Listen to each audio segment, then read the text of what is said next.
Indonesia, bangsa dan negara, rumah ideologi Pancasila.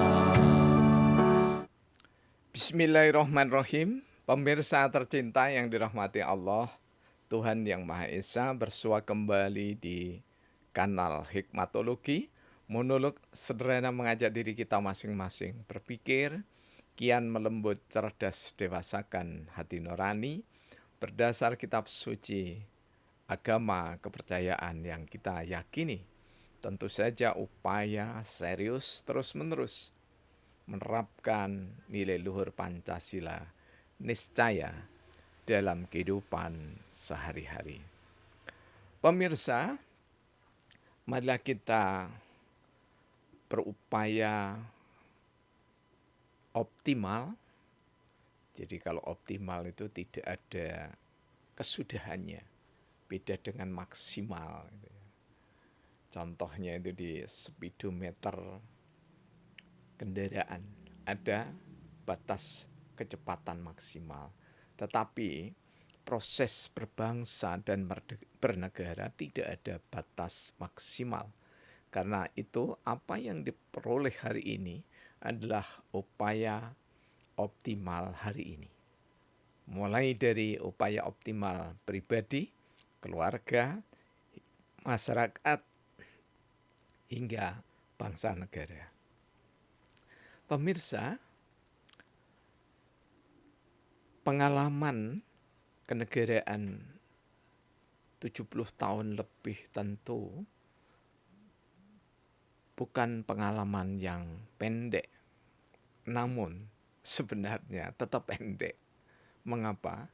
Ketika anak bangsa tidak menyimak dengan seksama, tidak menganalisis dengan seksama proses peradaban politik kebangsaan melalui sejarah, maka waktu yang tampak 70 tahun sesungguhnya tidak sampai 77 tahun.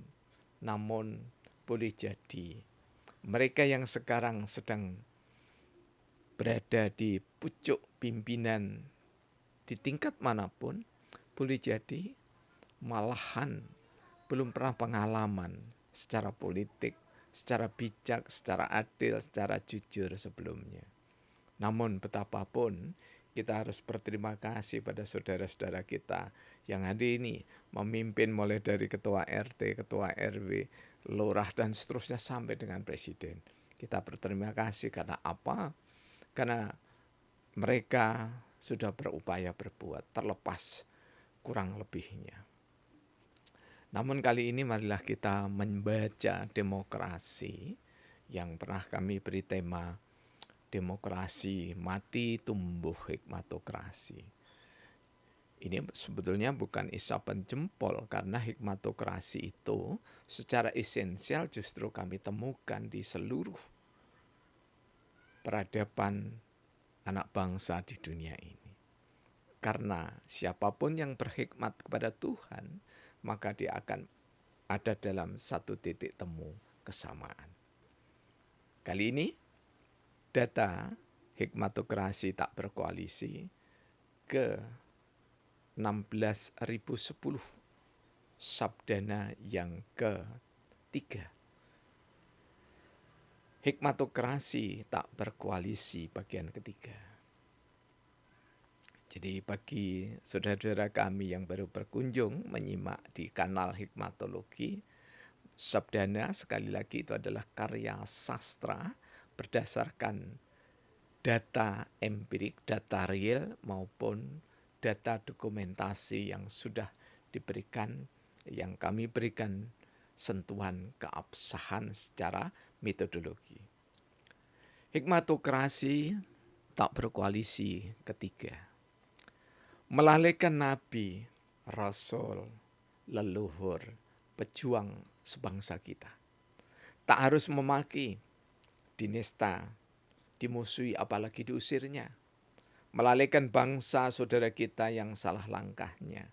Ajaklah musyawarah untuk menyadari atas kesalahan mereka. Ajalah mufakat di dalam rengkuhan nilai-nilai Pancasila, perilaku buruk koalisi bukan musuh anak negeri. Perilaku atas dasar filsafat menjadi isme membumi. Kampung Celaket, Hadiningrat, Kota Malang, 26 Juli 2022.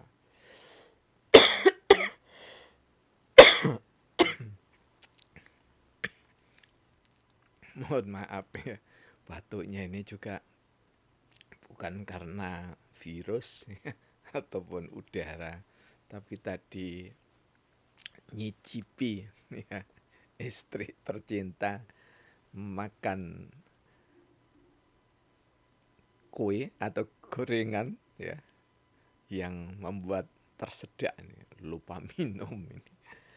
Pemirsa yang dirahmati oleh Allah, mengapa ada data yang kami gurat melalaikan nabi, melalaikan rasul, melalaikan leluhur, melalaikan pejuang sebangsa kita Indonesia? Karena kalau kita mencoba merujuk mulai dari Alkitab, Taurat, Zabur, Injil, kemudian kita merujuk pada Bhagavad Gita, kita merujuk pada Tipitaka, Samaveda, Dhammapada, Al-Quran, Sabtodharma, dan yang lainnya. Maka semua ajaran-ajaran yang kami sebutkan termasuk kitab saudara kita, kitab suci saudara kita Konghucu, ini mohon maaf lupa sebutannya, semuanya itu mengedepankan berhikmat kepada Tuhan. Sederhananya, semuanya mengedepankan ajaran-ajaran Tuhan yang dibawa oleh para nabi atau apapun sebutannya, dewa dan seterusnya. Jadi setiap orang membentuk organisasi, membentuk partai, membangun koalisi kerjasama antar partai, maka sungguh kerjasama yang seperti ini adalah berhikmat pada dunia. Yang dicari tidak ada kecuali tahta. Yang dicari tidak ada kecuali harta. Yang dicari tidak ada kecuali benda. Yang dicari tidak ada kecuali kehormatan massa.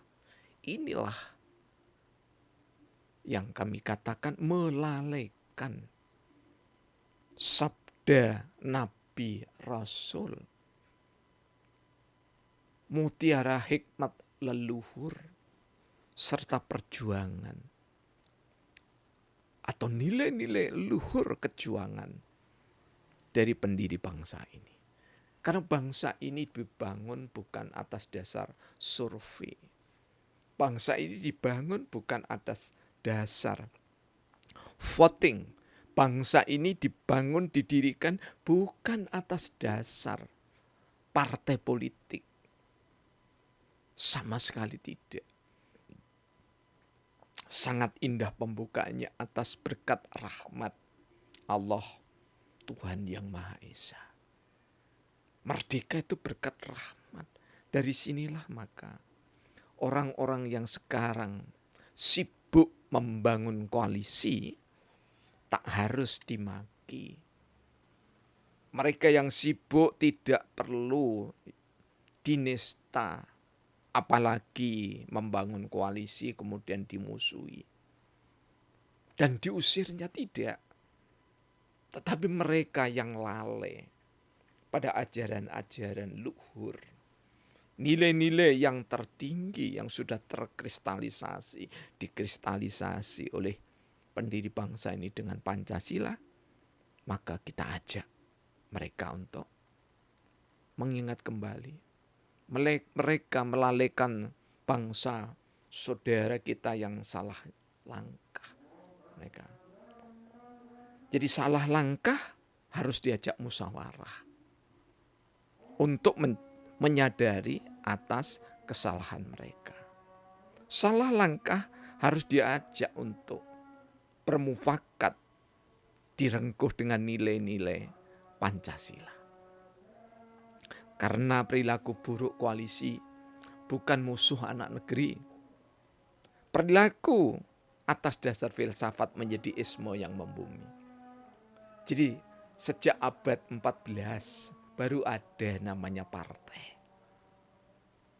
Dan partai ini dipakai untuk menyokong, menguatkan pilar-pilar demokrasi. Di mana demokrasi vox populi, vox Dei, suara rakyat, suara Tuhan, sungguh sangat bertentangan dengan nilai Pancasila. Dari, oleh, untuk rakyat, Tuhan dilalaikan bahkan ditiadakan. Bukan nilai luhur Pancasila. Karena itulah kami kemas dalam sabdena ini, hikmatokrasi tak berkoalisi. Karena ketika Republik Indonesia didirikan tidak ada koalisi. Bahkan 72 anggota BPUPK disederhanakan agar memudahkan musyawarah menjadi 9, menjadi 8 dan 9 orang, kemudian 9 orang dominan waktu itu, tetapi tidak mendominasi adalah tokoh Islam.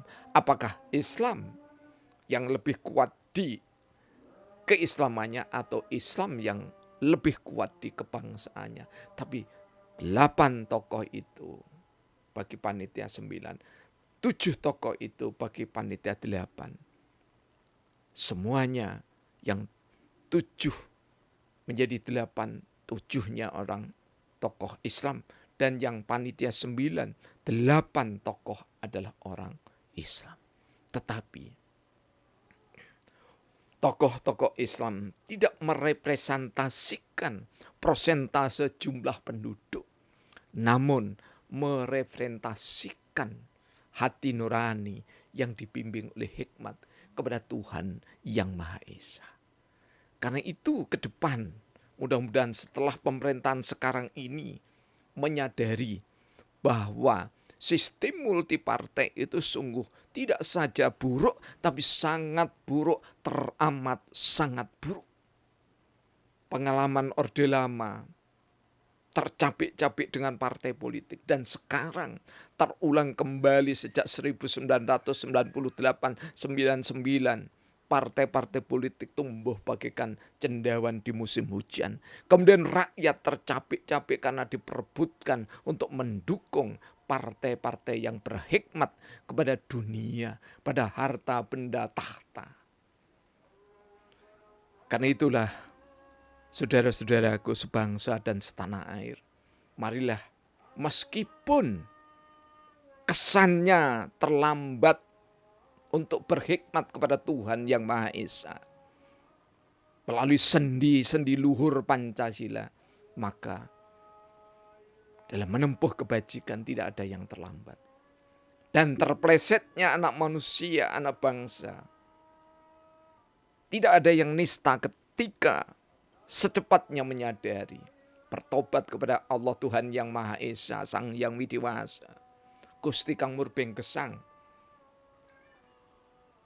Kemudian tobatnya diwujudkan dalam reformasi sistem demokrasi untuk diganti menjadi sistem hikmatokrasi yang benar-benar berhikmat kepada Tuhan yang Maha Esa. Kerakyatan yang dipimpin oleh hikmat kebijaksanaan dalam permusyawaratan perwakilan adalah esensi nyata dari nilai kita, bangsa kita berketuhanan yang Maha Esa. Tidak ada ideologi sebagus Pancasila, tetapi kita tidak perlu menista ideologi-ideologi bangsa lain. Tidak ada ideologi yang tertinggi, luhur nilai-nilai yang ada di dalamnya kecuali Pancasila. Namun kita tidak perlu menista ideologi-ideologi lain yang dianut oleh bangsa lain. Kita tegak kokoh di bumi tercinta Indonesia, membangun peradaban politik yang lebih menunjukkan pada penerapan nilai luhur Pancasila, niscaya. Dan semua itu hanya berpulang pada hati fitri, hati yang suci. Suci tidak berarti tak pernah dosa, tetapi menyadari dosa dan kesalahan. Demokrasi, kemudian demokrasi. Lambat laun bahkan jika perlu direvolusi menjadi hikmatokrasi. Rakyat nanti berbaris sesuai profesi dengan pengelompokan 7 golongan fungsional, 7 golongan karya, cita-cita dari Bapak Revolusi, pemimpin besar Indonesia Soekarno beserta Muhammad Hatta dan para pejuang yang lainnya, serta cita-cita luhur seluruh anak bangsa Indonesia. Kita sambut pemilu yang akan datang. Kalau toh masih partai politik massa, namun ketika kita hadir di bilik berhikmat kepada Tuhan Yang Maha Esa, maka mohon kepada Tuhan Yang Maha Esa akan ditunjukkan pemimpin yang diridhoi oleh Allah Tuhan Yang Maha Esa, bukan sekedar yang diizinkan oleh Tuhan Yang Maha Esa. Terima kasih atas segala dukungan dan perhatiannya. Pasti kelemahannya ada, namun kelemahan bukan untuk dinistakan, tetapi dilengkapi oleh satu dan bersambung lain anak bangsa Indonesia ini yang mencintai NKRI, Mosi, Integral Muhammad Nasir, dan mencintai Pancasila, bumi Indonesia tercinta. Terima kasih. Alhamdulillahirabbil alamin. yang mana ditulis pada lauhul mahfuz.